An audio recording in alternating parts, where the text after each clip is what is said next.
strategy coming into it, a late caution, and a decent points haul here for you at the end of the season as well. Just before we head into the final race of the first round of playoffs. Yeah, hold on. Can we cuss on here or no?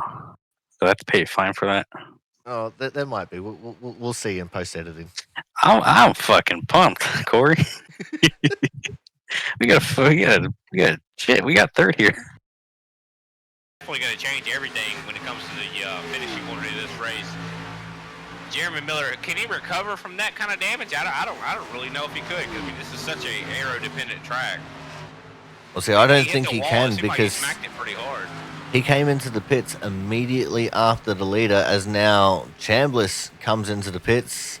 So does the 37 of Swigert. So this could leave Robbie Kennelly into the lead of this race to go down to the bottom lane to make it a 3 versus 2 on the bottom. And the outside line has just lost all of its momentum. Everyone going down to the bottom lane now. They'll be getting ready to reset for the next couple of laps, as we're going to have 3 laps left to run when Sanchez gets across the start-finish line here. But it's going to be interesting to see whether Harmon is going to push Sanchez.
Hello, everyone, and welcome down to the Talladega Super Speedway for the Gladiator 200 here on the Aussie Sim Commentator channel for the Output Racing League.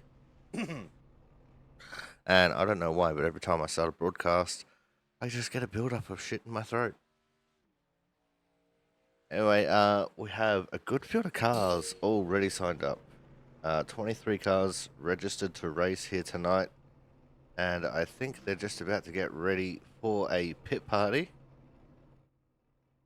So we'll start getting these guys out onto the track. And I guess wait for them to get into it.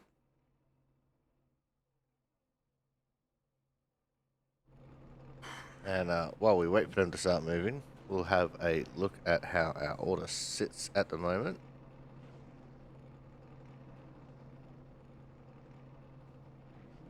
Top 10.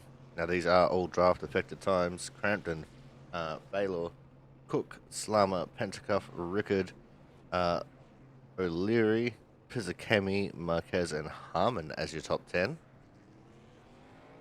And we have Masia, Kraus, Hernandez, Campbell, Lansford, Champo, Watson, and Collins. And everyone below Collins has not set a time yet. As we saw there was a little bit of shenanigans going on behind the standings as they sat. We got Griesbaum, Opliger, Sisler, Herder, and McCoy who have not set laps. Herder is actually a new driver in the Output Racing League. There he is, Nathan Herder. He's got the 97 on his car, but he's the 104 on track.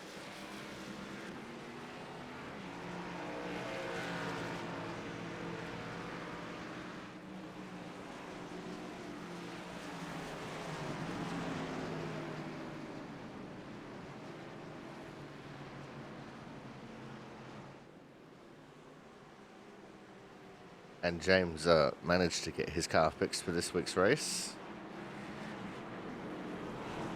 So everyone is playing Ducks and Drakes.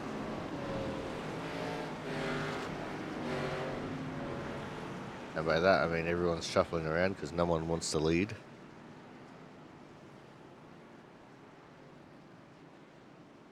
And there's not even much time left here in practice, only about 5 minutes left. And draft practice is the only practice you really need around here at Talladega. Well, that plus pit entry. That's provided we can get clean laps in.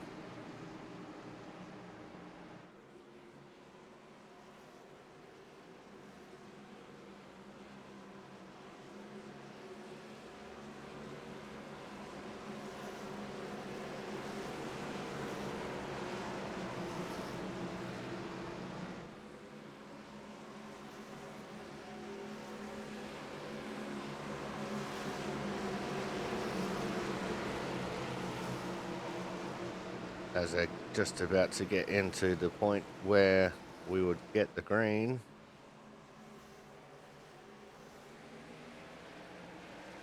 Now off. James Watson got a really good start there. Immediately went to the outside of Austin Collins and got help. So the 3 wide right from the outset of this pit party. Thomas stuck in the middle.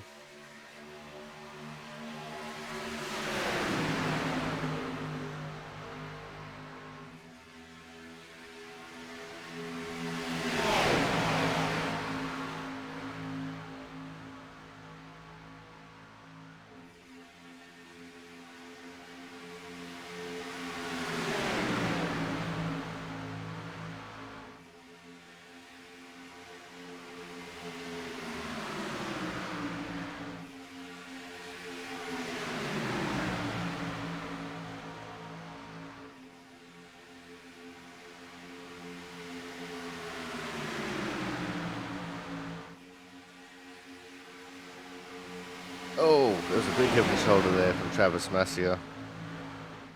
As he went and shoved the 72 of Crampton out the way. The back of the field has fallen. There's hoods flying off and bumpers flying off everywhere. Oh no, and the new car, Herder, has severe front end damage there. Not the practice he would have wanted.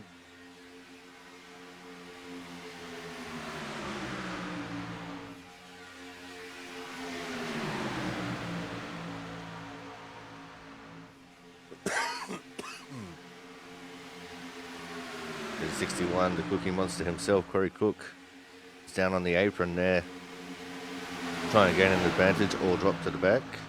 It looks like he was doing it to drop to the back. Corey Cook has moved himself up into 5th in the standings for practice.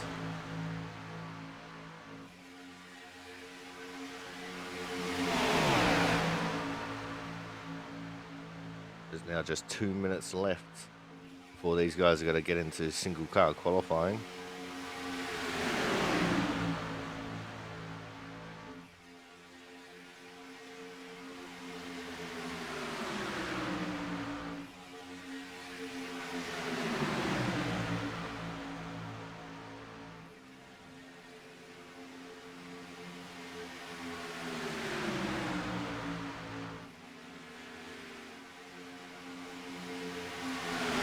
We have 30 seconds before we go off the commercial break. Now we're going to commercial break because these guys are about to go into qualifying. So make sure you sit back, relax, grab a drink, grab something to eat. This is going to be an exciting one here from Talladega. And make sure you stay tuned. There's racing action for the Gladiator 200 here from the Talladega Super Speedway will be commencing very shortly.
All right, qualifying has just been completed. So it's almost time for us to start going through our starting grid.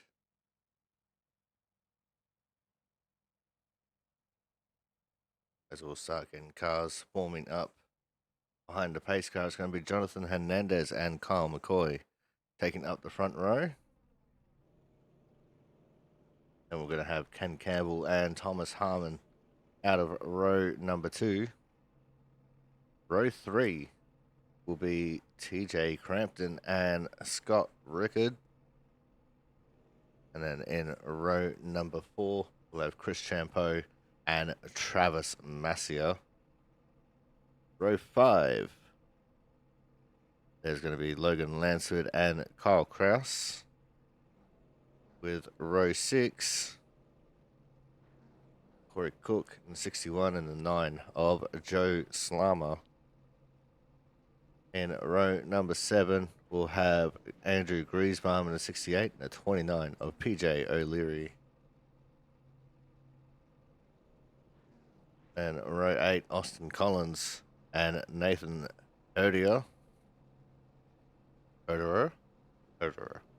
Ryan Pizzicami and Matt Opliger will take up row number 9, with row 10, James Watson and Mark Pentacuff.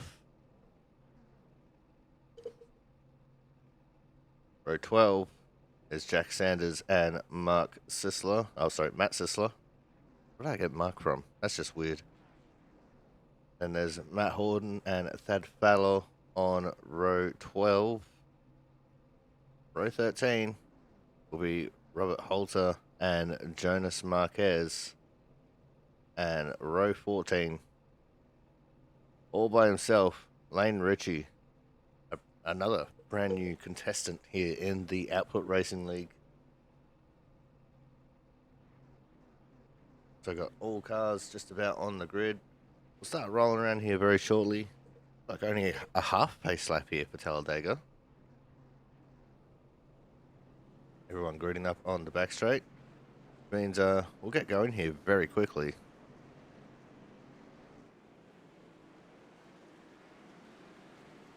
I don't know why it's got the time up there instead of laps for the race.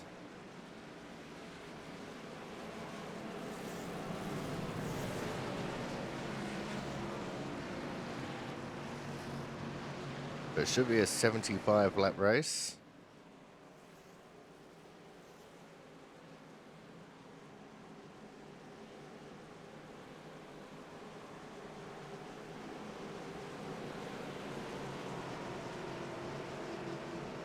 And we are about to go green.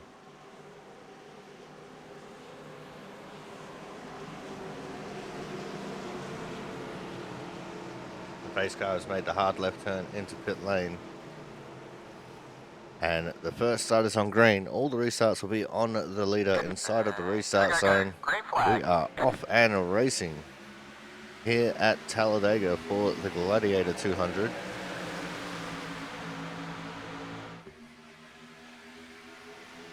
It was a very even start by McCoy and Hernandez on the front row.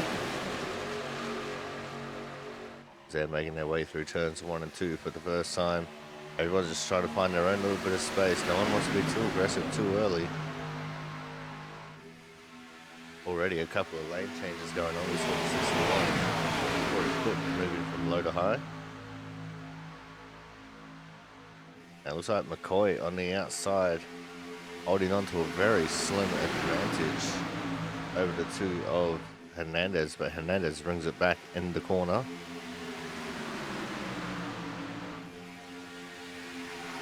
Now Hernandez will have Ken Campbell there giving him the push, and on the outside line we've got Thomas Harmon giving McCoy the push. I think McCoy just led that lap.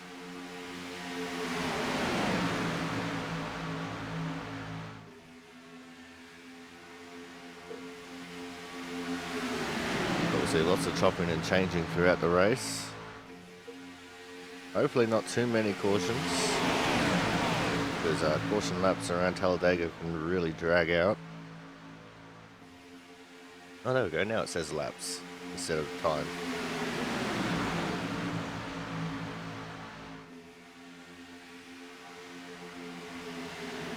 Coming out of turn 4. Getting ready to complete lap number 2. We've already got 3 wide as Thomas Harmon has pulled the ripcord. And he's going to fall to the back here a little bit. Probably just wants to cool his engine down a little bit. The best way to do it is to run a lane that no one's running.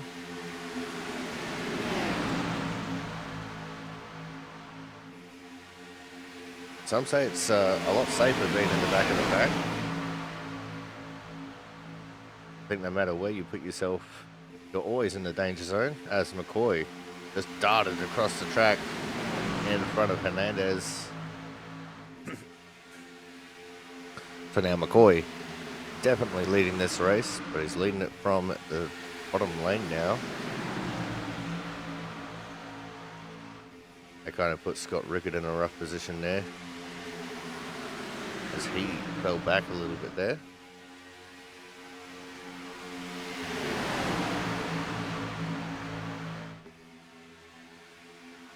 Now Hernandez, if he wants to try and get this lead back, he'll be waiting for that outside line to have a run, and then he'll dart back up into it. Get them pushing around the McCoy car. But that doesn't look like it's going to be the case. Scott Rickard starting to range back up on the outside of our 2 leading the inside lane there.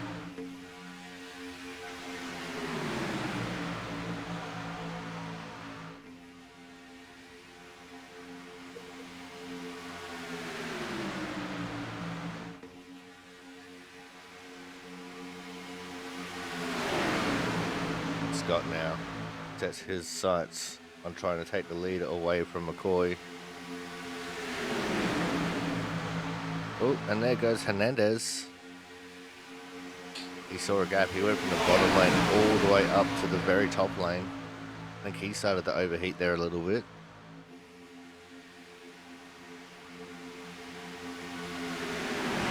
One of Austin Collins also jumped into the outside lane.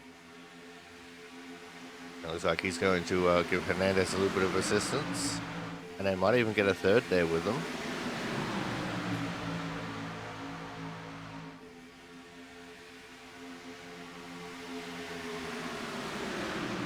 And there's Thomas Harmon. Harmon all the way down at 14th at the moment.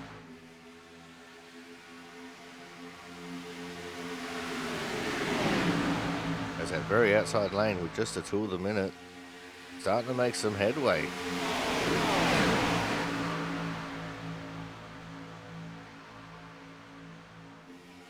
We'll see if they can continue their charge, as Scott Rickard is in the lead of this race. Use the momentum of McCoy having to slow down by not having a pushing partner to just blast around him, take the lead of that lower lane.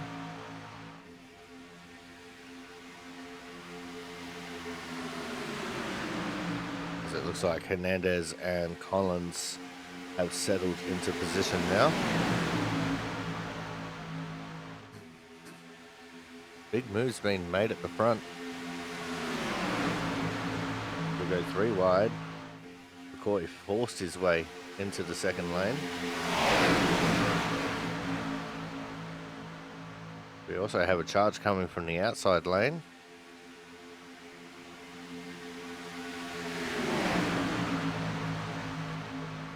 But the outside charge didn't really last too long, as it's already starting to fade. Ken Campbell right up towards the front there. He's the one behind Scott Rickard. And behind McCoy we have the 9 of Joe Slama. I think that's Kyle Kraus in the outside lane. And I think it's the Cookie Monster in behind him. It is the 61 Corey Cook. Austin Collins coming up to give them some assistance.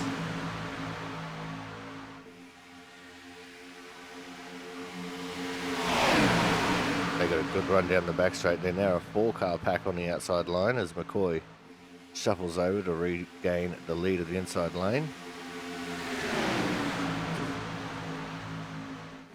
And I just saw the 61, the Cookie Monster, starting to blink out there a little bit. And that's not good for the cars in the lane with him. Ducks out to get a little bit of air on his nose, cool it down a little bit.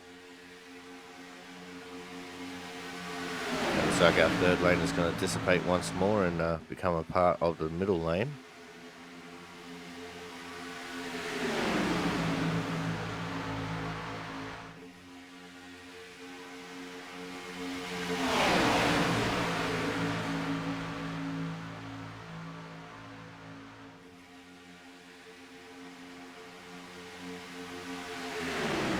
Laps are already starting to tick away here pretty quickly. We're already almost 9 laps complete. PJ O'Leary, the one giving the push to Joe Slama. And Slama's just edged his nose ahead of McCoy.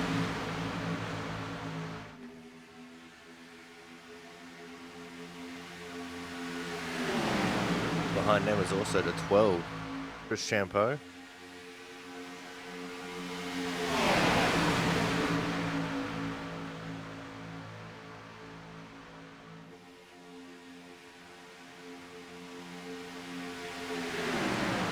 Chris, a very experienced hand at this pack racing with the Output Racing League. He's staying as close as he can to PJ without giving him any kind of a push or anything. He knows once Slama jumps down into that low lane, then he's going to have to be the one to start pushing on the back of the PJ O'Leary car.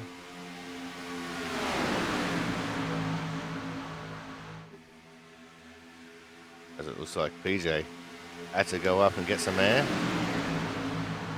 Car probably started to overheat a little bit. And I think we're 4 wide deep in the back. Visually, it looks like at points we were 4 wide. We have a third lane going. Kyle Kraus jumping up there trying to make something happen.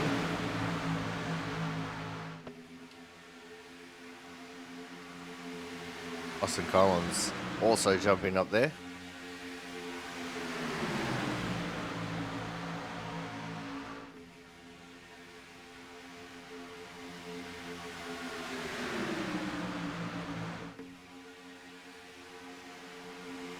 Slama has taken the lead.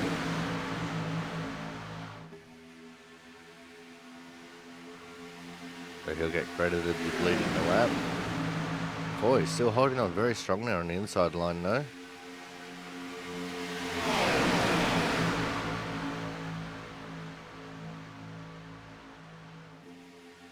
And it looks like PJ O'Leary pulled the ripcord. If my engine can't take it, I'm ducking out of here. That means Chris Champeau now has a job of giving the push to Slama, although Scott Rickard, taking advantage of the chaos of the outside lane, slides up in front of Slama, and he will take the lead away here. But Scott Rickard officially leading that lap.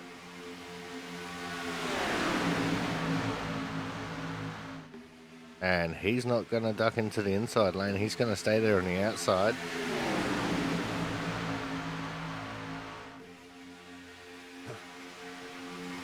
But Collins and Kraus still trying to get that outside lane to work. The third lane.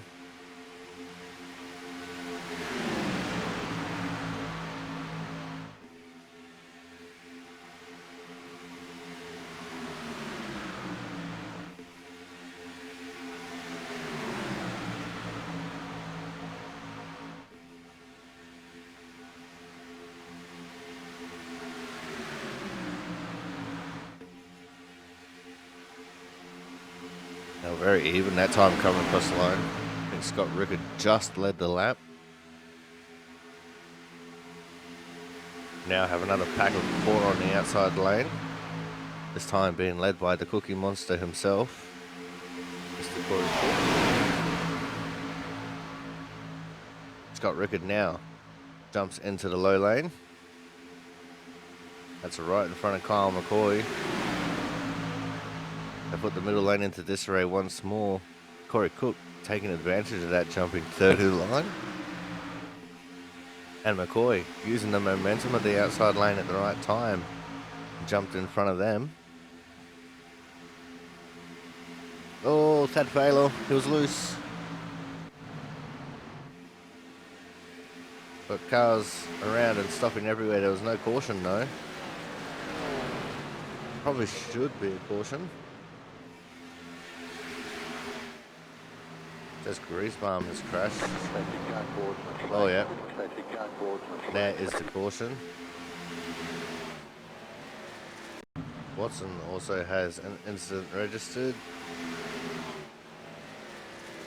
I think that's just him getting out of the way. But that is the first caution of this race.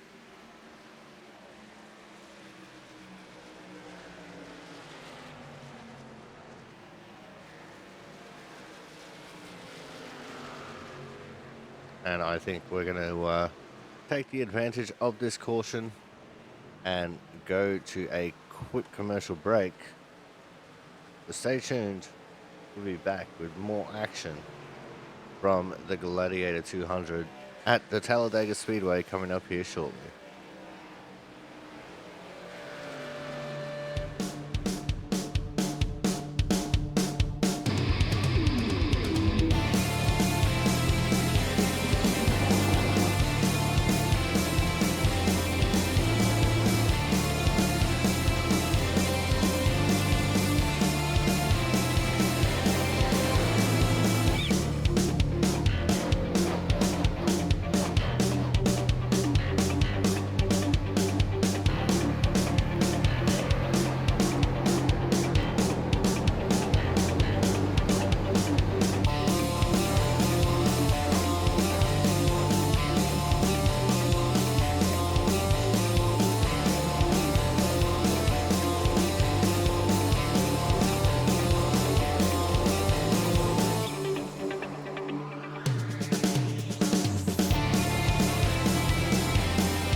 Welcome back to the Gladiator 200 here on the Aussie Sim Commentator channel for the Output Racing League, and everyone but 2 drivers pitted under that caution.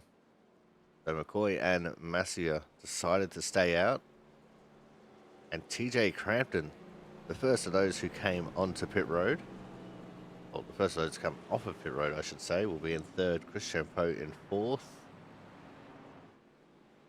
Have a look at how the top 10 shaped up after their pit stop cycle. There it is: McCoy, Massia, Crampton, Champeau, Cook, Sisler, Rickard, Campbell, Slammer, and Kraus. Go to the next page. We've got time. There's Collins, Herderer, Sanders, Pentacuff, Opliger, Watson, Griezmann, Marquez, Fallor, O'Leary. And wrapping up the field, there's Lansford, Pizzicami, Harmon, Hernandez, Ritchie, Horton. They're still in the pits. They're just coming out of the pits, actually. Holder move up into the 24th position. Just Horton left on the pit lane now.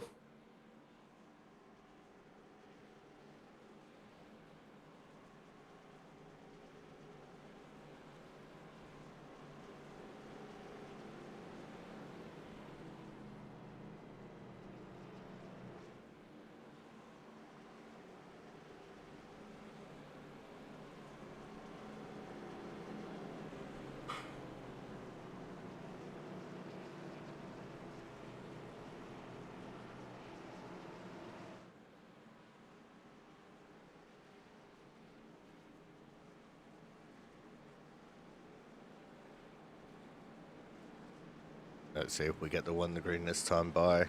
I imagine we would. There's a couple more cars coming in to get some extra fuel. O'Leary, Lansford and Pizzacami all come in for extra pit stops. But they will drop to the back of the bus.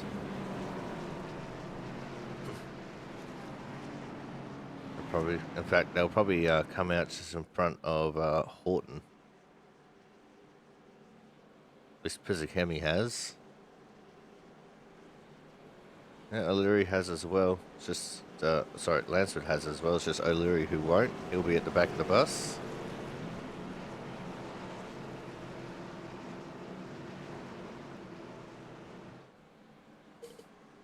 We haven't had a restart in a while. McCoy will lead us into the restart here. He has lane choice. He's chosen the inside lane. And he can restart at any point inside of the restart zone.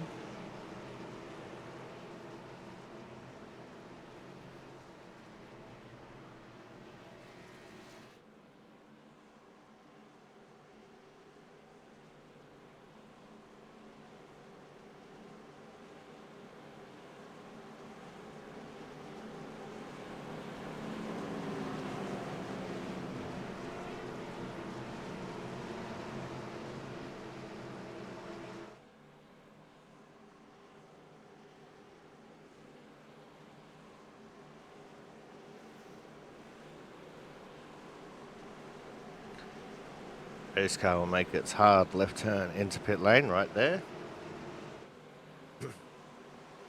And then we'll travel about another 600 feet to the restart zone.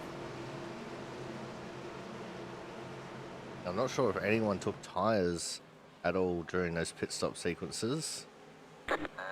As we're off and racing, McCoy waited to the very end of the restart zone to go. That gives a big advantage to the inside line there. As already Austin Collins went from low to mid.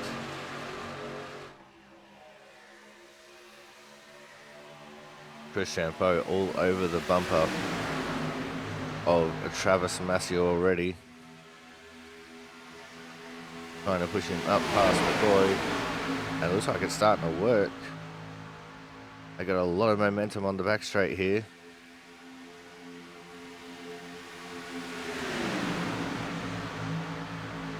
McCoy was a little bit unsettled there for a brief moment.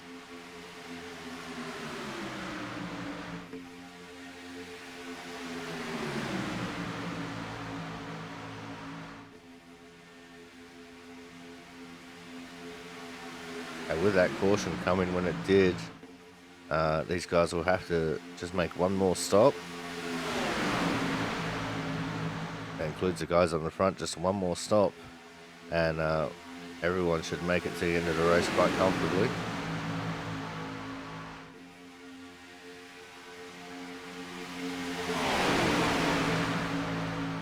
I think I remember hearing it being around about a 37-38 lap run that they could do.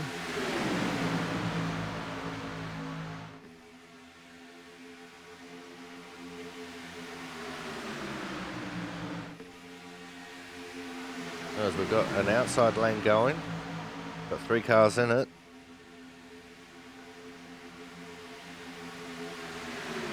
And it looks like it's a 99 leading the outside lane.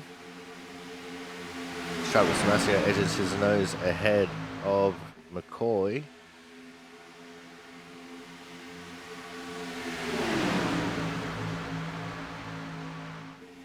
So Corey Cook dipped below the yellow line there just to get some air on his nose.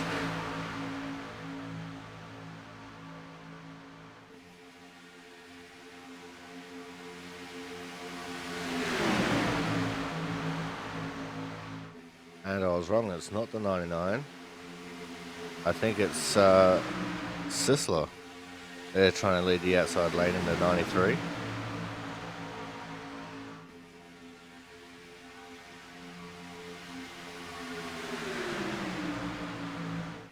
So the lead goes to the middle lane and Chris Champeau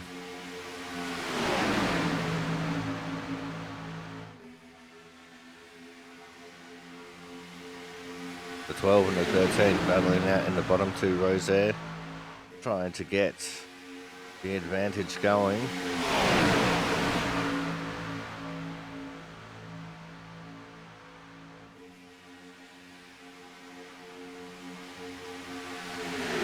That middle lane is just so strong.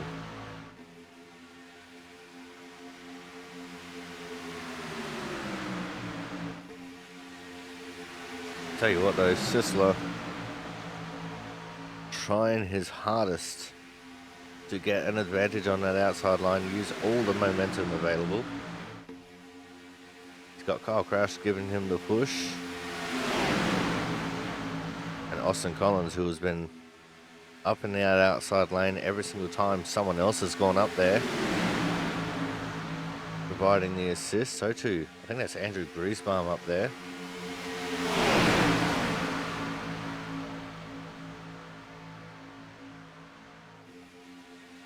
And it is Griesbaum. Just had to wait for the better camera angle so I can see it better.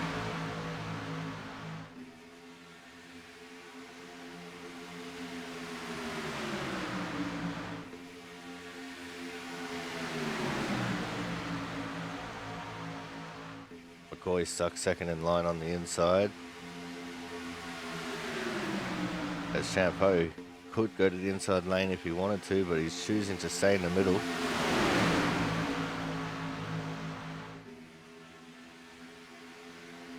That outside lane starting to fade quite considerably.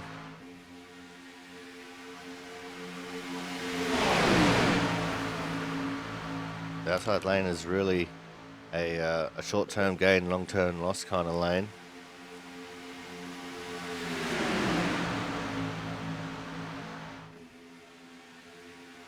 Pentacup is up in the top 10. Oh, there's a big crash. I think that one might have actually been triggered by Pentacup.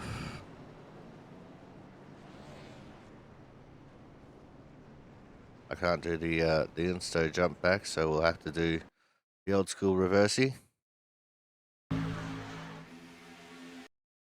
Let's see what happened here as they came off of turn 4.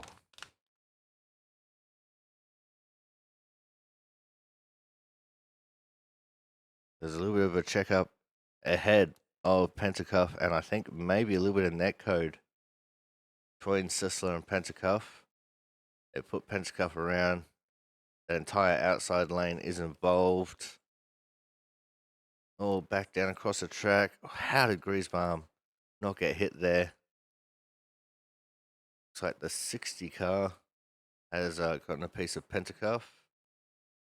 A couple of cars on the inside there getting involved.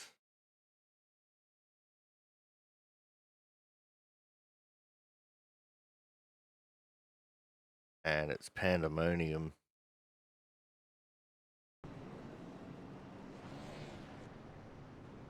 Jump back into live pictures now.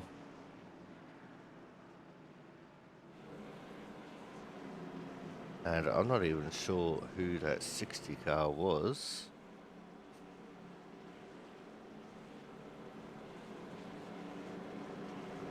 They've got Opliger and Sisler in the pits. There's the 5 of Scott Rickard going into the pits. A lot of guys towards the back pitting.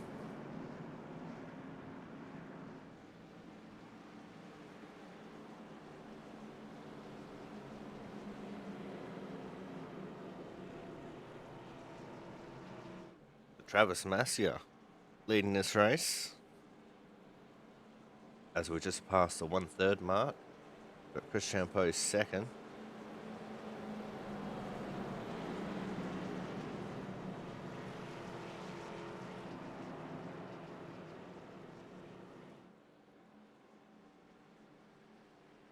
I think we should try and solve the mystery here of who that 60 car is.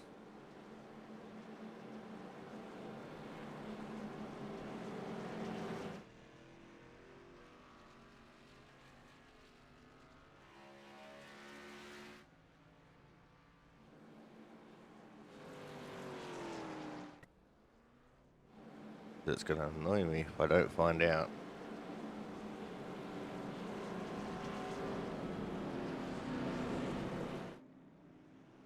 Oh, there it is. It's Opliger running the number 60. So he's a 3260 here tonight. Just going to go see if we've got anyone else with the wrong number on.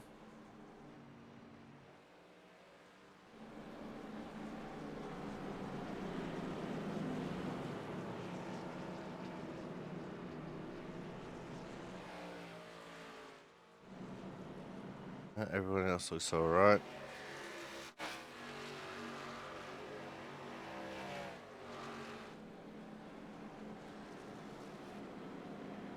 The Opliger was very lucky not to get caught up in that.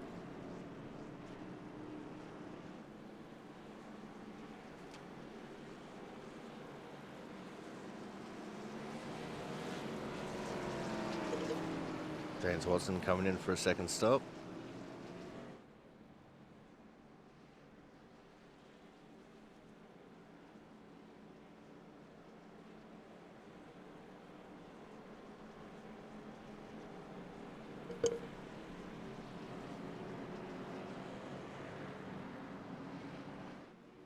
As we've got one in the green, we'll start getting back into 2x2 formation. So let's have a look at how these guys are going to be lining up. There's Masia, Champeau, McCoy, Campbell, Crampton, Cook, Herderer, Salama, Harmon, and Baylor as your top 10. We've got Rickard, O'Leary, Griezbaum, Hernandez, Holder, Marquez, Collins, Kraus, Collins, Lansford, and Sanders. And at the back of the bus, it looks like it is going to be Orton, Pizzacchemi, Ritchie, then Pentacuff, Watson, Opliger, and Sisler.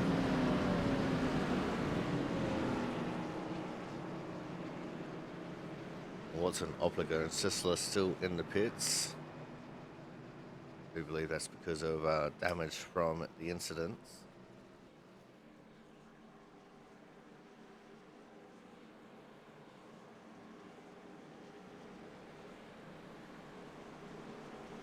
As I say, one little bit of movement. James Watson coming out of the pits. I think Opliger and Sisler have both gone a lap down.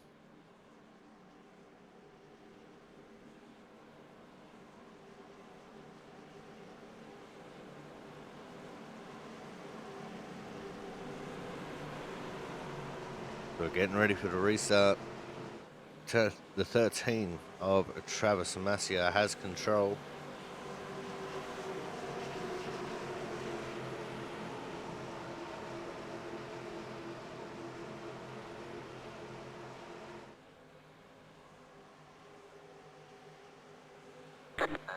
And he waits for the green flag. Oh, a little bit of a check-up in that inside lane. As McCoy, I think, got a better start than he thought he was going to get. Because the advantage to the outside lane here, they're going to have a better run through 1 and 2. Which will give all the momentum to Chris Champeau and the 12.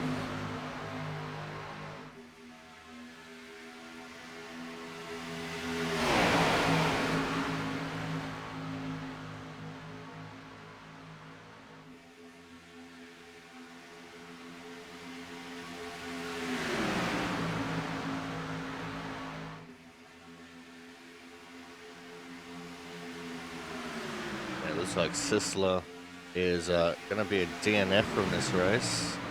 Just hearing from my pit reporter. Got 30 minutes of damage. And that's the second race in a row. He's not too happy about it. As Chris Champeau forces his way into the lead of the bottom lane. Opened up things for Ken Campbell here to take the lead of the race for the first time. So he's getting a really good push there. from the 61 of Corey Cook. And down to the bottom lane now goes Ken Campbell. And Cookie Monster didn't have enough help prepared from Joe Slammer.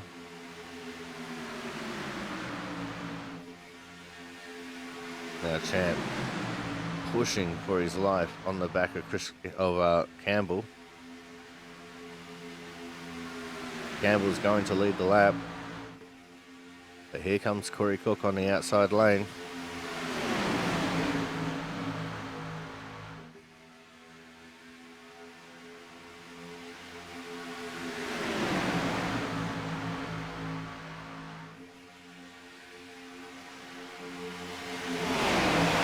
Also nearing the halfway mark in this race.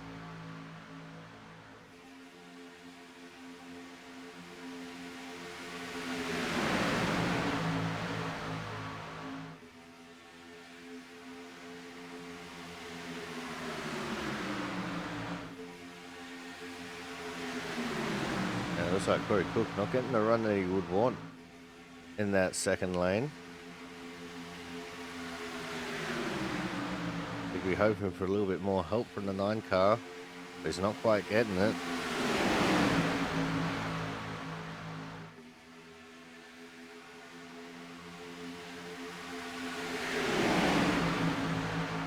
I think Slammer's just trying to play a very smart race here, a very cautious race.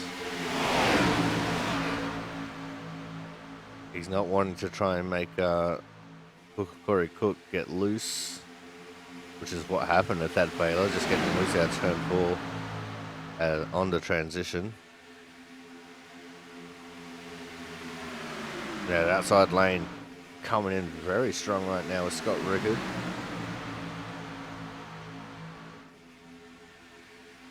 I think Rickard is going to lead this lap. Finally, Kyle Kraus and Austin Collins have made that outside lane work. They've been working at it all race, and finally they got someone to the lead.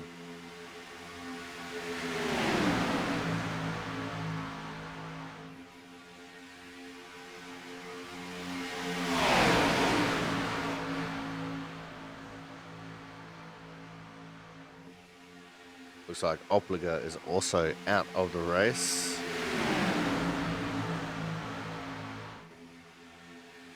So we have 2 DNFs. Pentacup and Watson have both fallen off the back of the pack. Watson wasn't able to catch up to the pack when he came out from his pit stop. And I'm not sure what happened to Pentacup. He might have some lingering damage, as Cook and Rickard both now squeeze down into the low lane. It looks like they're going to be unchallenged here for a little bit. As Cook right up, giving the big push to Scott Rickard. But here comes Slammer now. He's got a bit of momentum. And he's got O'Leary in his bumper giving him the push.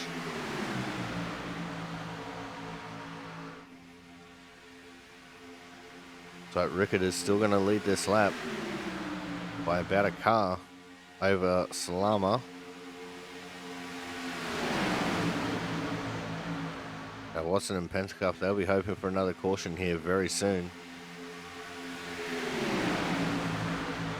They've already become blue dots on my my little track map here. If Pentacup just checked up a little bit, so him and Watson could draft, then I'm sure they'll be able to maintain a better speed and prolong them getting lapped here.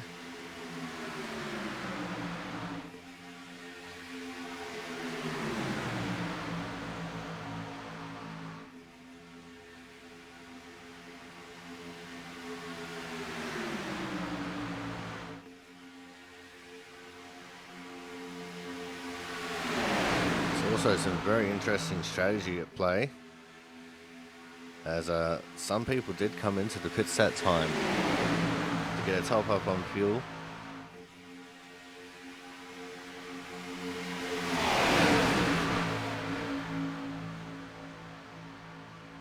no one can still make it.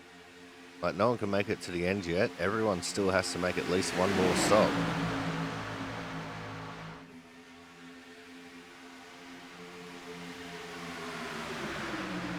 It just gives those ones who just pitted a little bit more leeway as to when they want to stop.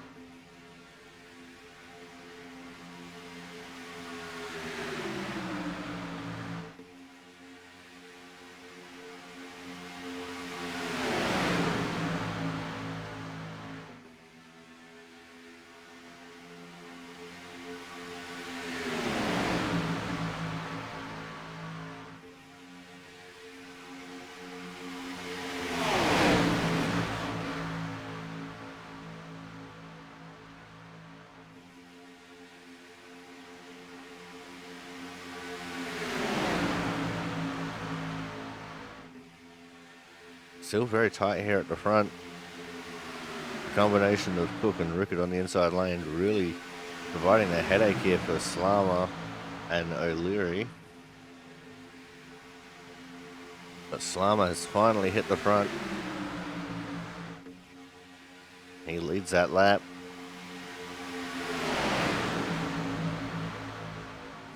There's still 3 cars on the outside. Kyle McCoy's in there.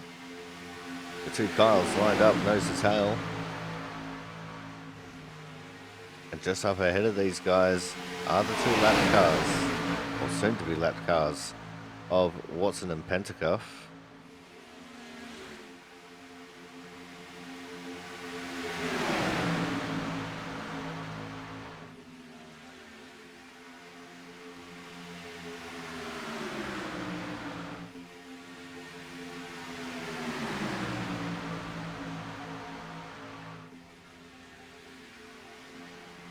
Pack's starting to look a little bit aggressive.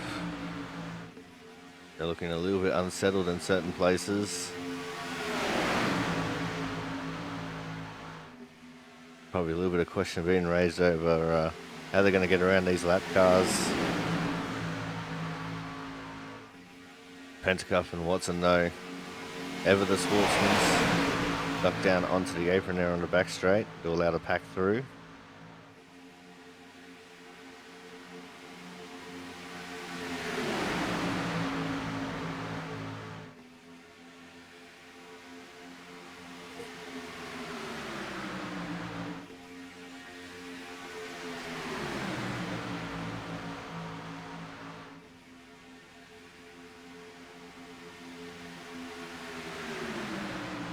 As we have now reached the halfway point, at 38 down, 37 to go.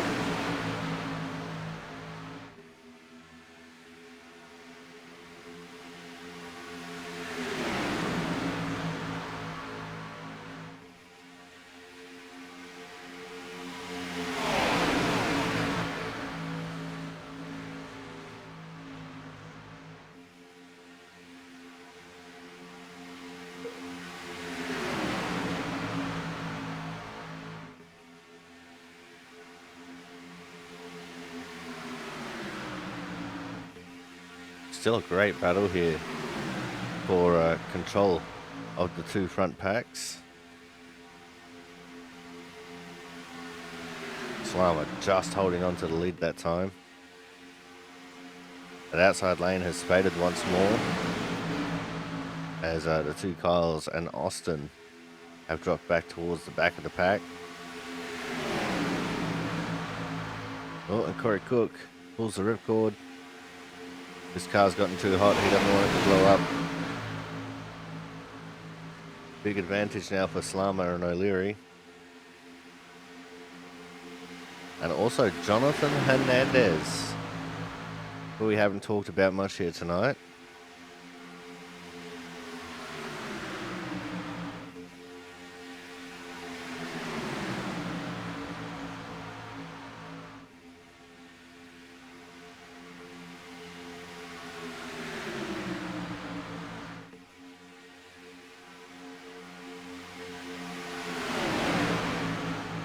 The 15 of Ken Campbell is now the one on Scott Rickett's tail. They also got the 12 of Chris Champeau on the bottom.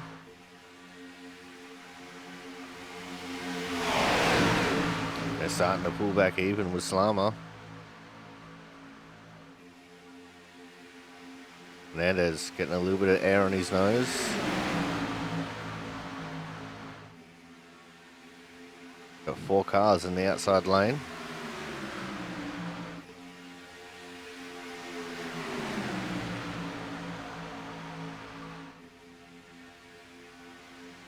Looked like Valor was getting a little bit loose there in the middle.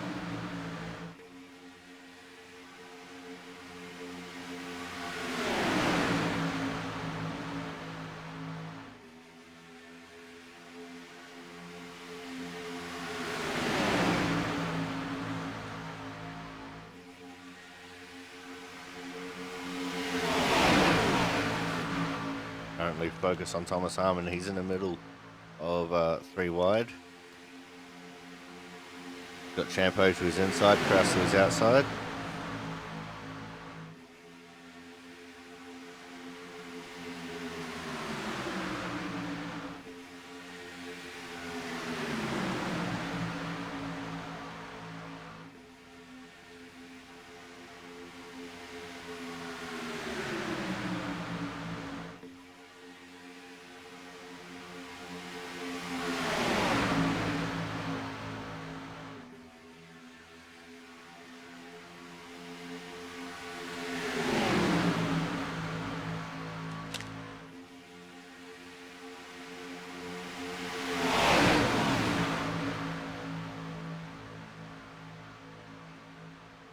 But this is all such tight battling right now.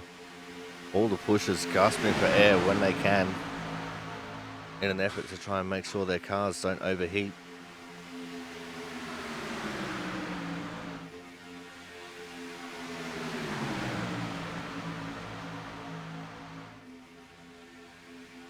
That outside lane with the 2 cars is the one that fills it the most when the pusher needs to take a breath.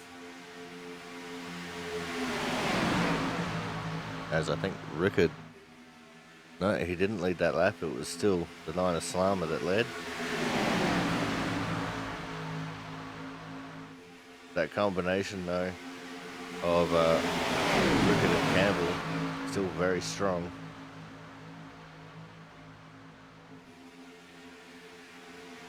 It was Kyle McCoy exited stage left from that outside lane, so now we only have 2 lanes going once more. And we got green flag stops. That's McCoy and Massia coming in for their stops. I don't think they pitted the entire time until now.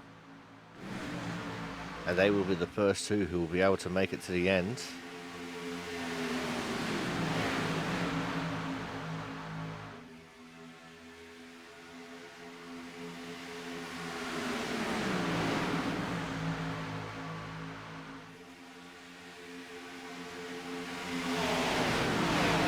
There's the one of Austin Collins.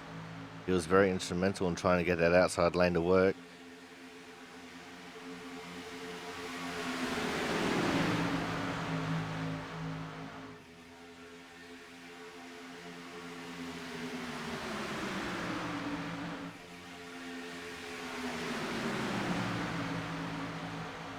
There's no other takers as of yet. But McCoy and Massia going to be very at risk of going a lap down here very shortly.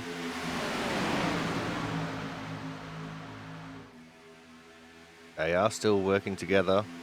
The nose to tail as they came out of the pits. But they're just up the road from our group here.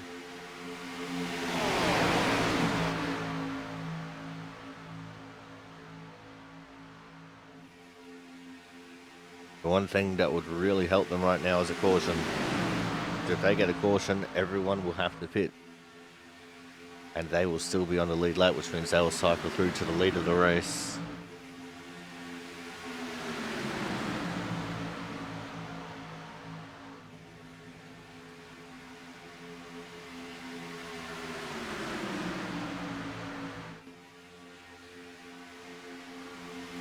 The battle is still raging on between Slammer and Rickard.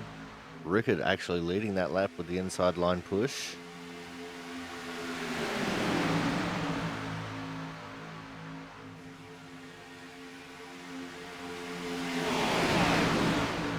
Looks like our pairing of McCoy and Masia have gotten around Mark Pentecoff. Got another push coming on the outside lane.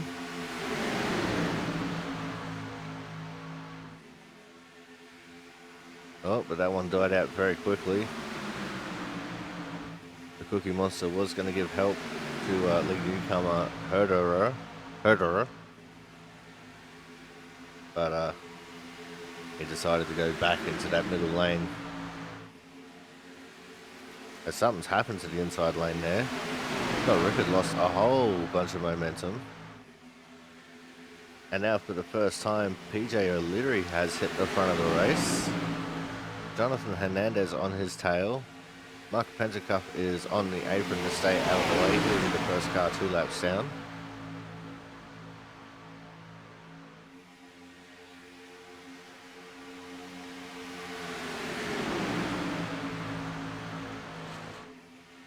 But we should also be starting to see some more pit stops happening here shortly, in theory. Don't want to leave your pit stop too late in a run.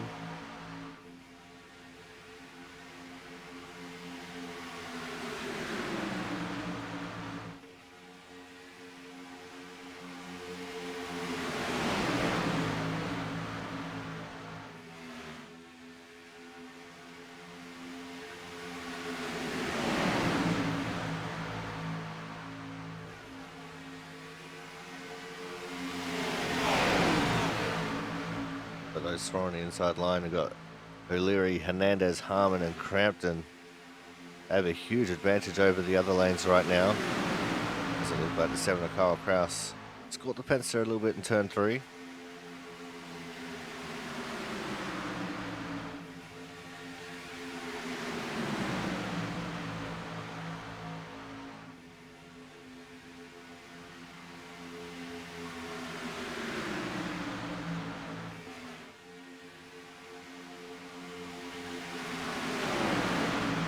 Rickard now leading the outside lane.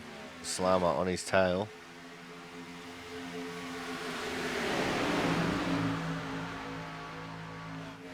As the lap cars are 3 wide ahead of them.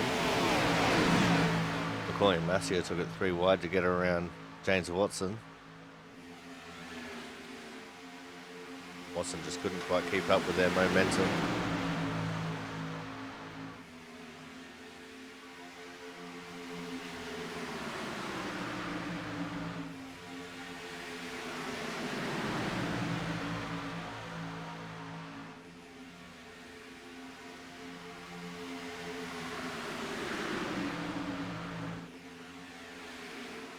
Looks like Watson will be going another lap down to the first car 2 laps down here very shortly.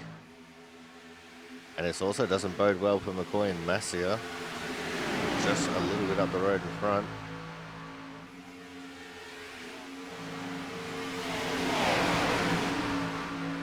Oh, and this time Watson decides to stay on the track, forcing the pack to go around him. This is probably in an effort for him to try and get back up to speed. And that's shuffled things in the pack a little bit.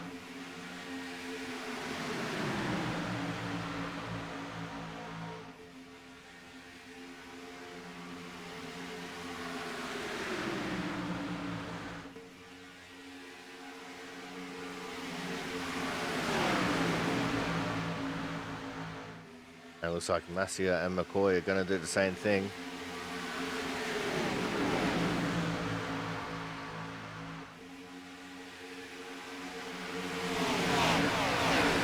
Masia doesn't want right now as a caution, because McCoy will be the lucky dog positioned car.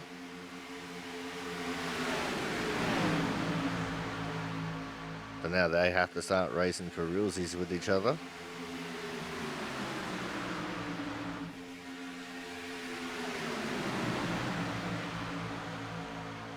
We're going back to a 3 wide formation.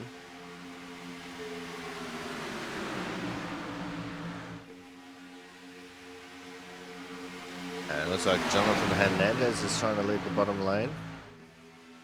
Actually, no, he's in the middle lane, trying to lead the middle lane. Got O'Leary on the bottom. Scott Rickard railing the top with the Cookie Monster.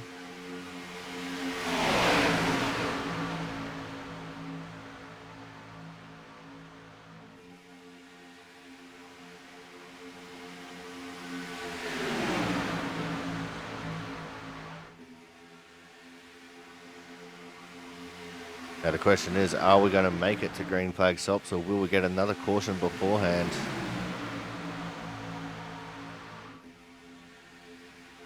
The field continues to shuffle. Looks like Hernandez is going to get shuffled back here a little bit.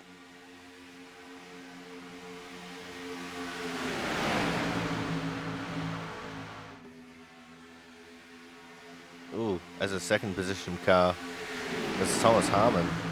He started experimenting with some alternate dimensions there for a second. And McCoy is trying to lead the middle lane. If he can get to the front, he'll get his lap back. And if we get a caution while he is in front of the leader, then Travis Massio will be the lucky dog once more. As long as he's not involved in the incident, that is. As McCoy has got his nose ahead.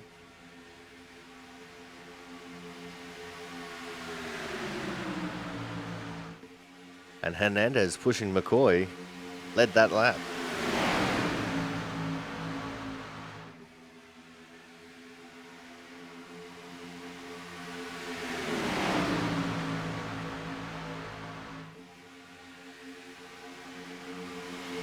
BJ ducking down onto the apron there, trying to get a little bit of air on his nose.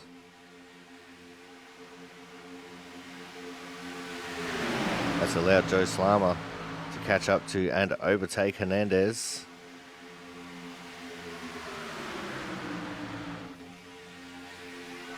In fact, I think we'll see Slama drop down to the low lane here shortly.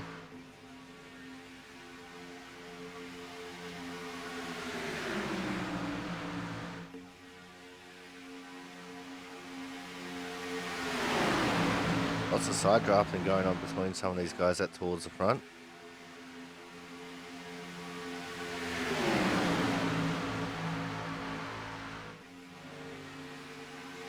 As the field is about to catch up to Mark Pensicup once more.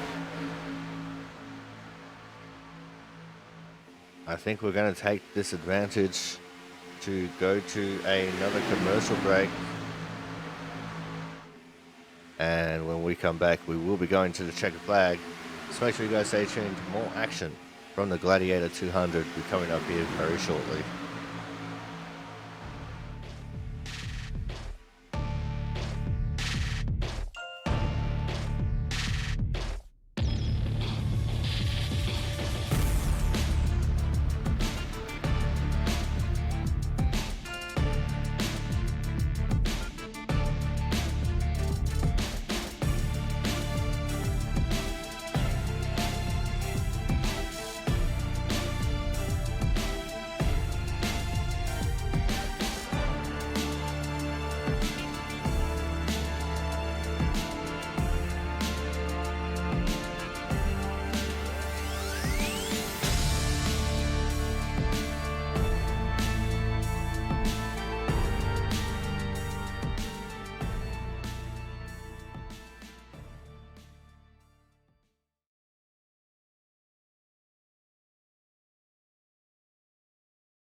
Welcome back to the Talladega Super Speedway, and while we're in commercial break, the outside lane decided they didn't want to work with Slama anymore, so Rickard and Campbell moved up to the third lane, drove around him, and now they're leading the middle lane as they're trying to take the lead of this race. But both the front rows also got very aggressive with each other.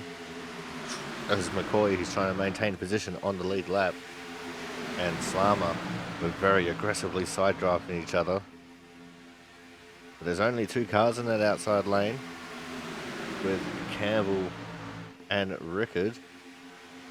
They got no help behind them. As here comes the 13 of Travis Massio now, trying to draft his way up to them. Massio wants to try and get back on the lead lap.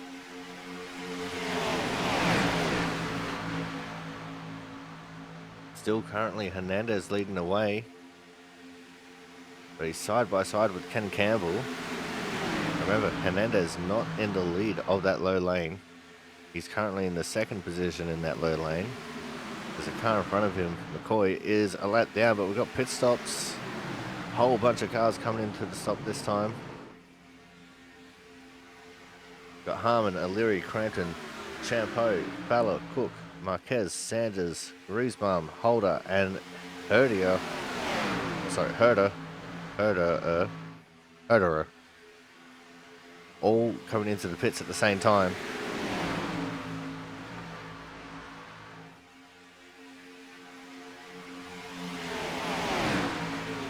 Ken Campbell has assumed the lead of this race, which has stuck the 16 of Kyle McCoy a lap down.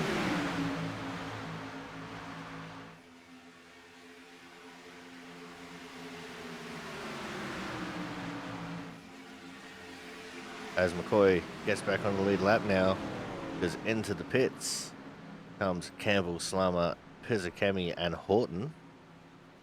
Horton sliding his way into the pit lane.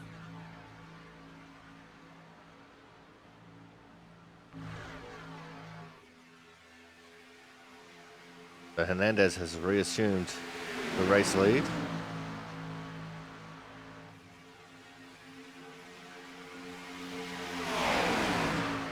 And we only have 6 cars left to pit.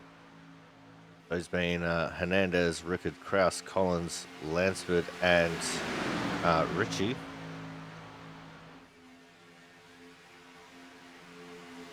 Ritchie sitting at the back of this pack.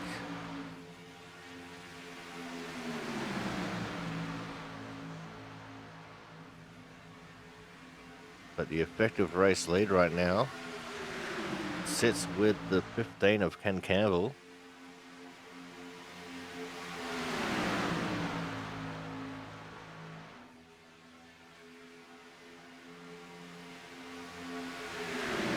These guys trying to push it out a little bit.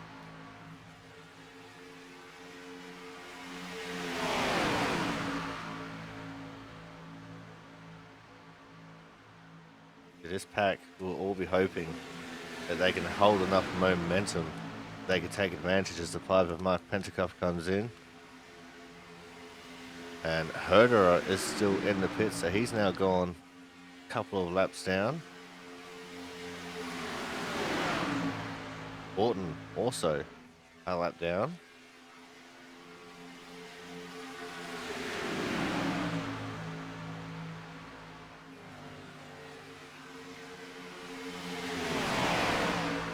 It's Crampton now leading the already pitted pack. So he is effectively the race leader now. So we'll have to wait and see how the cookie crumbles when the front pack pits.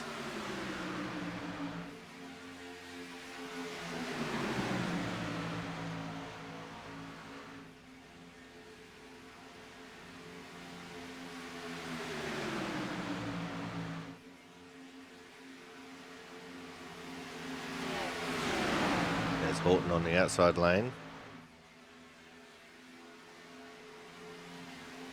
I think the front pack is pushing it out as long as they can.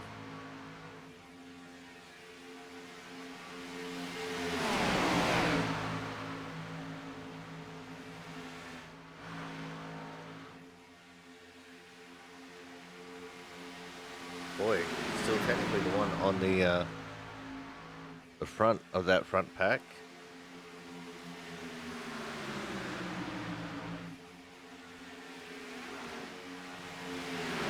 We're going to be watching this pack intently for when they start coming into the pits.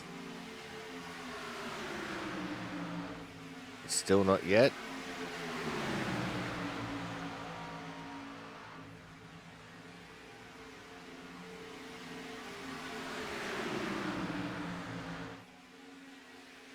And they've just caught up to Jonas and the 19 car of Holder. So Marquez and Holder have both now gone a lap down.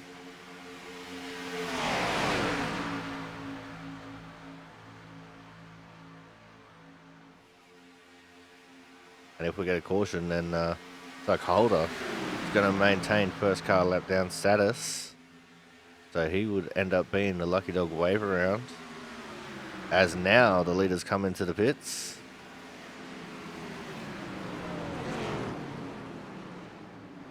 There's Kraus, Rickard, Hernandez, and Collins, Lansford, and Ritchie all coming in. So let's go and keep an eye on the 72 of Crampton here. They're halfway down the back straight. As they're catching up to James Watson.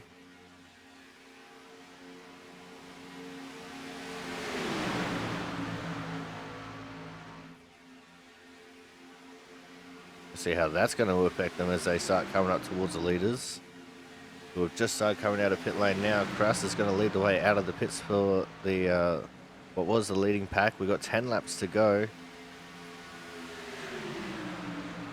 It's going to be very close as Ritchie has fallen off the back of that pack. That's the 5 of Mark Pentecoff. And they've maintained a decent lead here. There's Hernandez. This means also that McCoy, Macio, Marquez, and Holder are all back on the lead lap.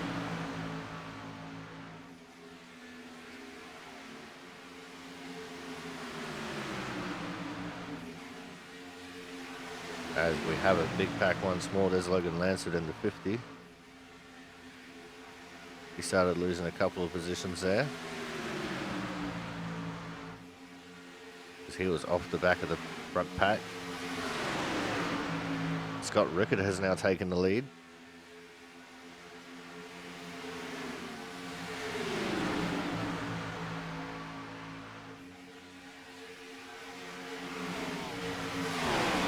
There's no doubt the second pack is going to catch the lead pack.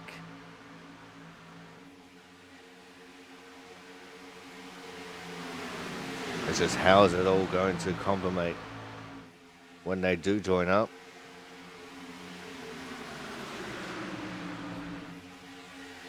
.72 Crampton dives to the outside lane.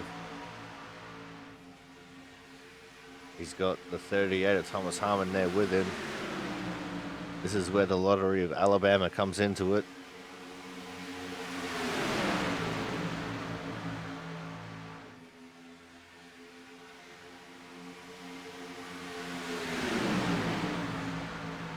Crampton is in the lead of this race. Harmon is effectively P2. He just got his nose ahead of Rickard briefly.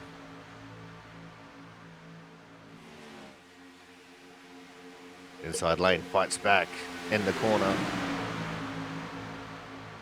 And laps are winding down very quickly. We'll have 68 laps complete when they hit the line this time by. Which means just 7 laps to go.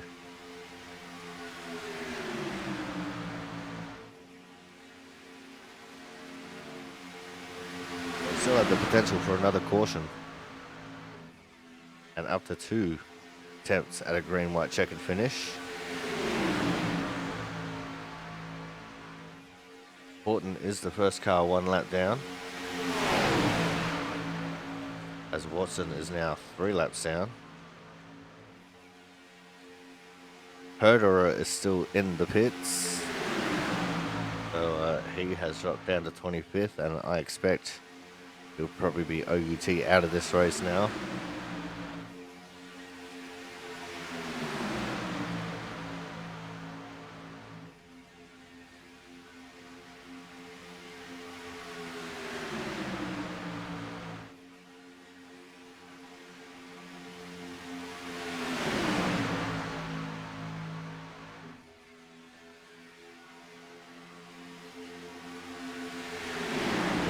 First and only car 1 lap down. We do have a second pack. That's quite the fair way off the leaders. And we've got 2 other packs. We've got a pack of 3 with Sanders, Ritchie, and Cook. And then a pack of 4 with McCoy, Marquez, Holder, and Masia.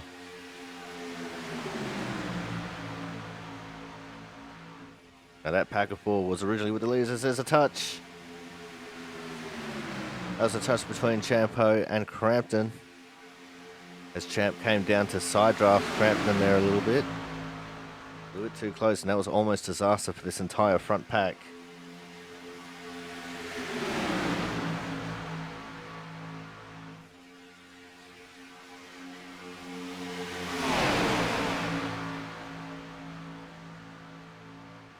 Just one little mistake, and it can all go tits up. As we are in the final 5 laps, we'll have 4 to go when they get to the start-finish line. This is when the bumps will start becoming a lot more aggressive. The side drafting, a lot more dangerous. And the possibilities for someone to put the kettle on will be a lot more prevalent as well. And if we get a caution now, we will be going into overtime.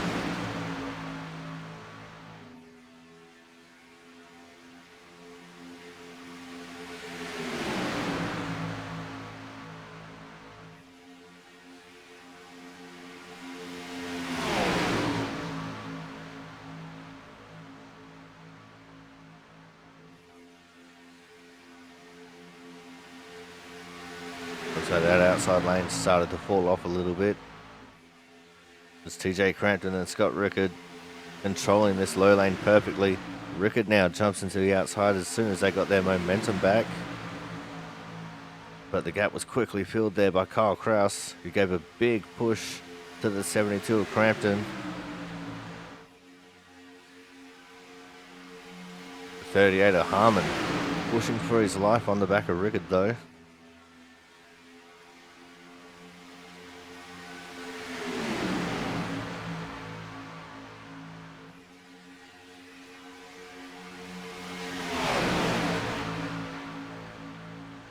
Crampton and Kraus on the inside lane, looking really good. See Griesbaum moving up into the 3rd lane.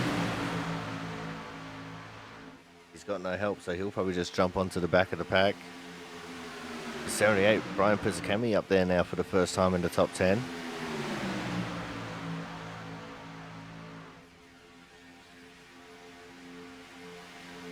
And Rickard is going to stay high, as we have 2 laps left to run in this race. This is the last chance for us to get a caution. So if it's going to happen, it's got to happen now.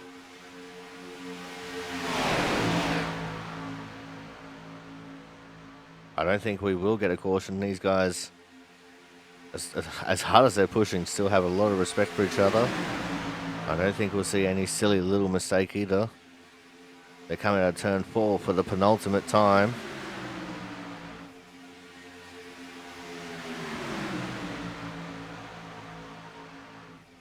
And you won't see anyone lifting from here. It's a white flag, last lap. Last chance to win it or wear it. As the shuffling has now begun. And now there is a very, very good chance we'll see a caution on this lap.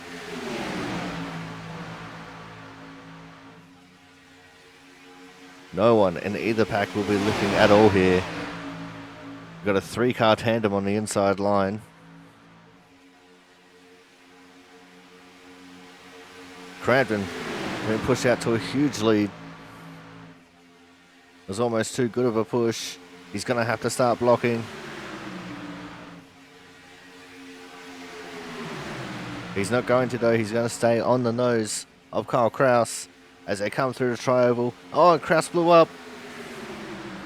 Oh, and the win just goes to Scott Rickard over TJ Crampton. Thomas Harmon coming home 3rd. Kraus blew up, coming through the tri-oval.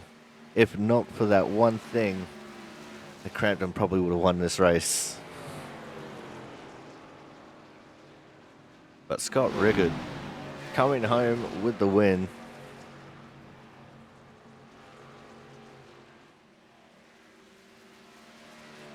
Just got to wait for everyone to finish so we can get the proper standings come up for the end of the race. Scott Rickard will make his way back around to the start-finish line to do his celebratory burnout.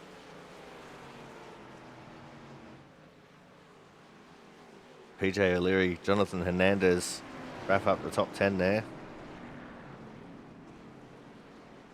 There it is, Rickard, Crampton, Harmon, O'Leary, Hernandez, Slammer, Champeau, Kraus still finishing P8, Campbell and Faylor wrapping up your top 10. There's Griesbaum, Lansford, Pizzakemi, Cook, Sanders, Marquez, McCoy, Massia, Holder and Ritchie as your top 20. And there's Horton, Collins, Watson, Pentacup, Herderer, and Opliger and Sisler wrapping up your 27 car field. There is a victory burnout from the 05 of Scott Rickard. A very, very happy chappy. But we are going to go to a commercial break now. When we come back, we will have driver interviews. Make sure you guys stay tuned.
Alrighty, it is time for driver interviews, and as always, we kick off with our Autism Awareness Hard Charger Award winner. And tonight's Hard Charger started in 14th and finished in P4. Please welcome the 29 of PJ O'Leary. PJ, excellent race out there for you. I saw a couple times you're up towards the front, faded to the back, towards the front, faded to the back. What was the race like for you in what is pretty much the grand lottery of Alabama? The grand what of Alabama? I'm sorry. The lottery. Oh. Yeah, I don't know. The cars were kind of all over the place. That's for sure. I had a hard time controlling the car here and there, and pushing was a problem. Almost blew my motor a few times. But yeah, it was a fun race. I had a lot of fun for sure. Racing with all these guys with output. That's my second season. kind of a part-timer at this point. I only race Talladega because I'm good here. I'm good to play tracks, so I figure, well, if I can have at least a decent run, I can run Talladega, and that's what I decided to do, come on P4, so good day for the number 29 Coast Guard Chevy. It definitely looked like a good day. Plus, you got plenty of airtime with your pushing prowess towards the front of the pack. What was it like just in the early apps, just trying to find out what lane to go with and where to position yourself to try and set up your run for later on? I mean, usually at Talladega or any play track, usually the outside, or at least the second lane, is the way to go, especially when it comes to pushing, because you can just shove the car ahead of you, and I guess you got all the numbers too, and they all help you out or whatnot.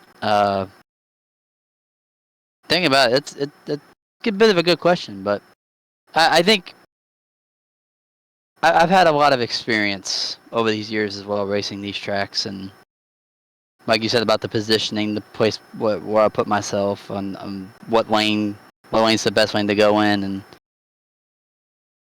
it's like Tony Stewart said, it's a chess match at 108 mile an hour or 109 mile an hour, and like Tony Stewart, I'm only smart enough to play checkers. So, but jokes aside, it's probably a good bit of it's experience. Been running these racetracks as long as I have, and I think it's also just like taking a chance, see if it works out for you. And the drivers that you're in line with, like I have great chemistry with some of the drivers in this league, like Thomas Harmon and Hernandez and Brian Pizzakemi and a few other drivers as well. So I think that there's a lot of factors that comes into play about, I guess, the good line, like what's the best place to put your car and on the line stuff, like you mentioned. All right, now let's talk about the fact that we had a couple of cautions. How was the break in momentum there affecting your race? And what was the decision that led you to make your green flag stop when you did? Well, the green flag stop, pretty simple. I mean, we were all talking on Discord about what was the best time to pit, like what was the best lap to pit, and basically, what lap we decided on that you saw me come down pit road was probably the best lap for me to come down and pit.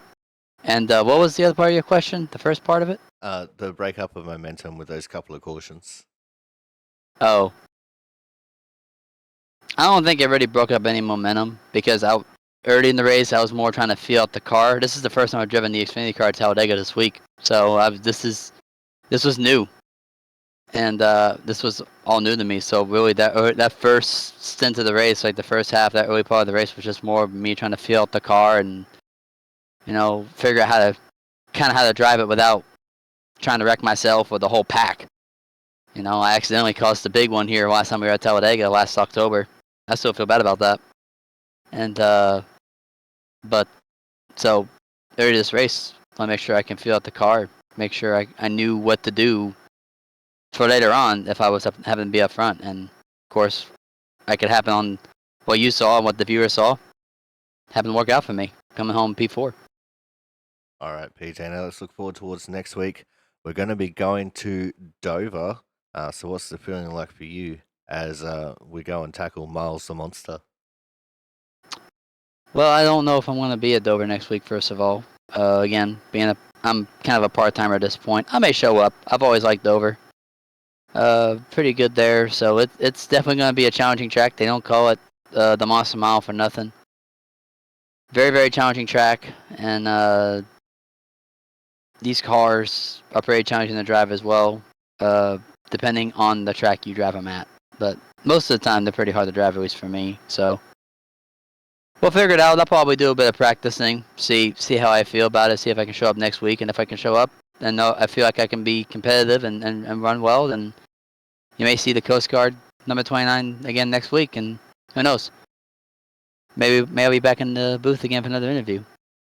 Well, hopefully we do see you back next week. But before we let you go tonight, anyone you want to give a quick shout out to? Absolutely. Friends, family. Gotta give my shout out to God. Without him, I wouldn't be driving a race car, basically. He gave me this gift. In my opinion, he gave me this gift to drive a race car. My parents, one of my friends I've raced with. One of my friends was in the field tonight. Of course, you put on the broadcast. Kyle, Thomas, all the guys, all the admins. Keep this week going. Fun week. A lot of good drivers in this week. This week's no joke, man. A lot of competition in here, so it's a fun week to run in. I think that might be about it. Coast Guard for being on the car. Chevrolet, of course. Kevin Harvick being one of my longtime favorite drivers. It's why I'm driving the 29. So I think that might be about it. All right. Well, thank you very much for coming out, PJ. Congratulations on coming home P4 and coming home with the Autism Winners Hard Charger Award. And we look forward to seeing what you can do next week if you do, in fact, come and join us for Dover. Appreciate it. Yep. Hoping maybe I'll come back next week, have a good run, like you said. All right, guys. That was the driver of the 29, our Autism Winners Hard Charger Award winner, Mr. PJ O'Leary. Coming up next, we're going to have our third place getter, and today's third place doesn't like drafty tracks, but did pretty well here tonight. Of course, it is the 38 of Thomas Harmon. Thomas, those green flag stops really sealed the deal for you guys with the way that you fought back through to come towards the front of the pack that pitted later, and netted you a very decent position here at the end of the race. Yeah, I seemed to be pretty decent at hitting the green flag stops at the plate tracks for whatever reason, and I went in. I don't know if I was leading that pack or whatever, but I had to take about almost full can of fuel to make it to the end, and just pushed the hell out of TJ once I got to him, and we were able to overcome the gap that they would have had by taking lesser fuel in that other group. But overall, glad we came out P3, and yeah, especially the plate track. Now let's talk about some of those early cautions. What was it like trying to deal with them with the break of momentum of running just long hard laps, trying to work your way through the field, but then having the momentum stunted by those cautions that came out? Well, I found out real fast that you could the engine overheated extremely quickly. I went red by lap 2, so that's why I pulled out and dropped back. But it was good to see the brake in action, especially the second one. I guess it technically be the third, but I was able to reach up, get me a snack because my blood sugar was not there at that point. So the cautions were a blessing tonight. All right, now let's talk about the green flag stop. What was the thought process in deciding which group to pit with as to where you would come out? Well, my fate was kind of sealed as far as the which group to pit with because I stayed out under the caution on lap 25 or 24, 25, and I only had about a lap left of fuel when I pit. So it was just getting it, making sure I had enough fuel, getting left side tires, and getting as best of an exit as possible. All right, now let's talk about that run to the line. It was a really exciting final lap there, especially the probably about the last 800 feet. What was it like just working your way through the group there and trying to dodge Kyle Krause, who blew his engine? Thankfully, he was next to me, and I didn't have to do too much dodging when he blew. And I heard his engine blow, so I knew that me and Scott would get a run on the high side. And once we got the momentum, I just gave Scott another shot in the rear, knowing that I wouldn't have the momentum to pass him anyway. And I think I had a truck on my outside, or tried to make a move to the outside, and figured if I can't get it, may as well give it to somebody that I was pushing. All right, now let's look forward to next week. We're going to be going to Dover. So what's the feeling like for you as we head to the Monster Mile? I love me some Dover, Corey. You know that. Oh, I know that, but I'm looking forward to next week. Hopefully we'll run well and get another W on the season. Of close out that points gap from all those DNFs that I had this year. All right, now before we let you go here tonight, anyone you want to give a quick shout out to? Of course, shout out to you up in the booth, all the fans that show up each week, your stream, my stream, whoever else's stream. Thanks for supporting us. All the drivers that show up each week, allow us to put on a show for everybody. League admins, driver council, and Avril on the car. All right, well, thank you very much for coming out, Thomas. Congratulations on coming home P3, and we look forward to seeing what you're going to do next week at Dover. I'll be there. Thanks, sir. All right, guys, that was our third place getter, the 38 of Thomas Harmon. Coming up next, going to have our second place getter, and he was only second place by 7 thousandths of a second. And in the big heartbreak, of course, there's the 72 of TJ Crampton. TJ, you don't mind coming P2 in that situation, but when it comes down to the guy pushing you, blowing his engine, it kind of sucks, doesn't it?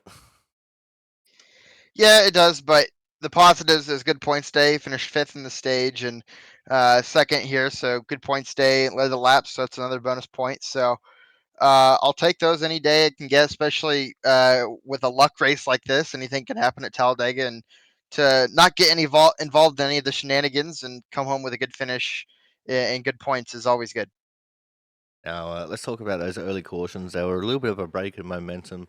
For some people, they were a really good thing with, being able to pit for some extra fuel. What was your thought process going into those cautions, and how the rest of your race was going to pan out from there? Yeah, the first caution didn't really know what to do. Made a late decision to pit and take some fuel, and then obviously that second caution, I was in position for stage points, so I stayed out and wanted the points. So eventually, I think around lap 59, lap 59, we pitted. I knew the group ahead of us was gonna take less fuel and be way ahead of us, but the amount of cars they had compared to our group was just not enough to keep speed. So luckily we were able to single file up there and make it one big pack. So that was good. Now, let's just talk about those final couple of laps. You had finally worked your way around the outside of that front pack and gotten yourself to the lead. What was it like just coming to those last couple of laps, especially coming out of the tri-oval that last time? Yeah, it's very nerve wracking because you know a move's gonna happen. You're just kind of stuck, especially when you're on the bottom. You just kind of stuck. You can't really do anything, and you just gotta to leave fate in hands. And unfortunately, Kyle blew his motor right at the Geico restart zone, and little Gecko pulled his spark plugs out. Very disappointing, but I think he still ended up getting a top 10, which is good for him. I felt sorry for that, but it is what it is. Stuff happens. It's part of racing. All right, now let's look forward towards next week. We're going to be going to Delaware to take on the Dover Motor Speedway. What's the feeling like for you as we head up east? Love Dover.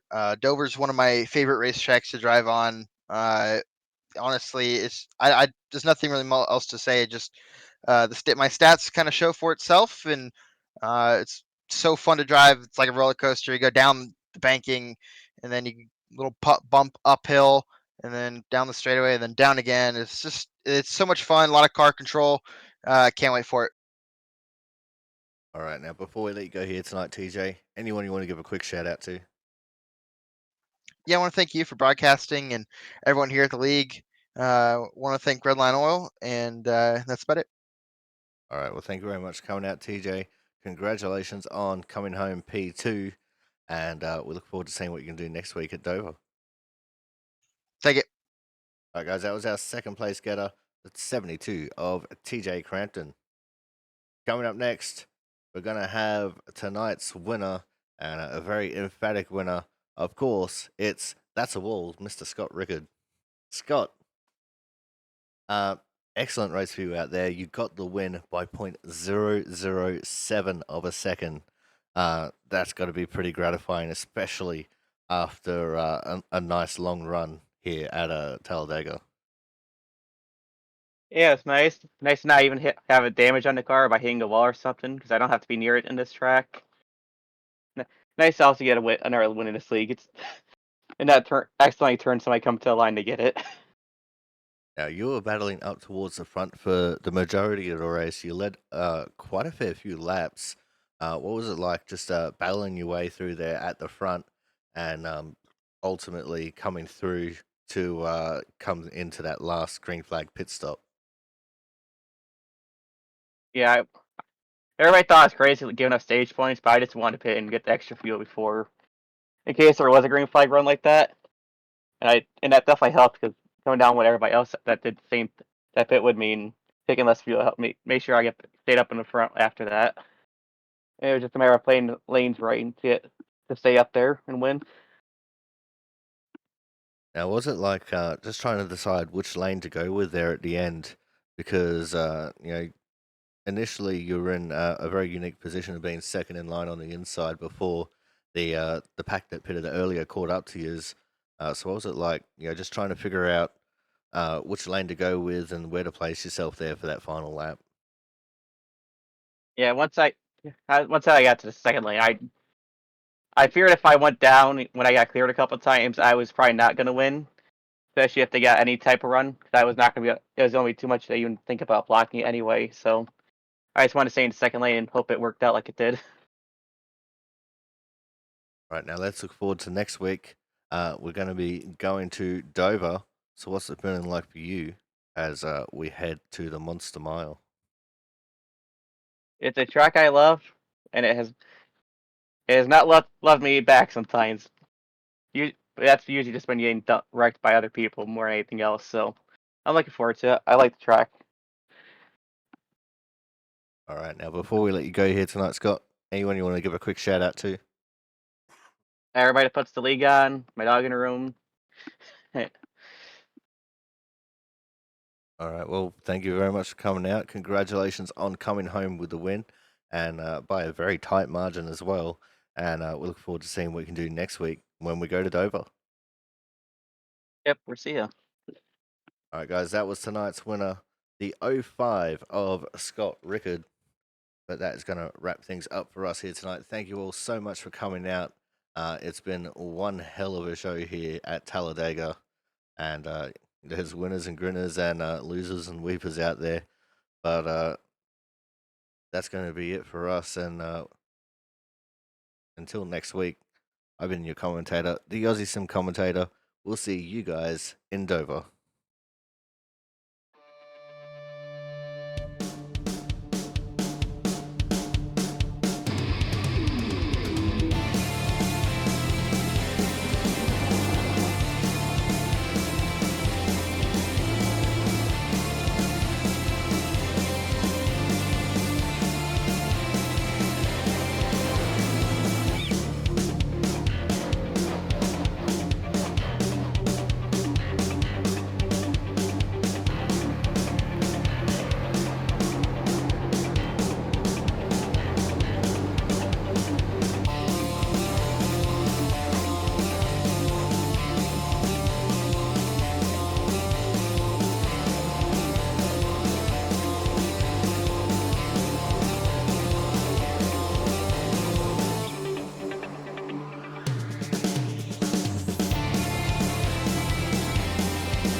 Bye, somebody. I think that was Robbie. Yep, it was.